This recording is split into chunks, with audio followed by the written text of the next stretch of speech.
Alright friends, I'm making my cast for my nose. I hand make it for every surgery. So I do a mirror image of what I cut on one side to the other, so I have symmetry, and then I'm going to balance it.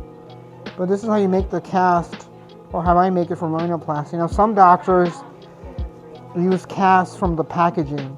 Now that's okay, but that's not custom in my, I customize mine.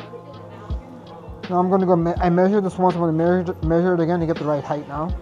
So now that I measured the height, I know I want to cut it right here. Make it nice and even, and that's how you make your cast. Now when I finish, I always cut the edges to make them a little, I don't want anything to be sharp. I cut the edges, and then I'll put it in hot water and it becomes soft. Alright friends, this is the cast that we made. Now we're going to put it in hot water and see how it's white. This is called Aquaplast because the water will activate it and it will become clear and then moldable. It wasn't moldable before. Now it's getting moldable. Now we don't want to put it hot on the patient. We're going to give it a second to calm down.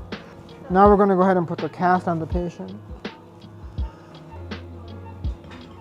They're molding it around her nose. This is the thing with this custom cast. You can really mold it properly. And it'll become white and hard as it heals. And it'll stay there for 1 week without any kind of glue, because it's custom.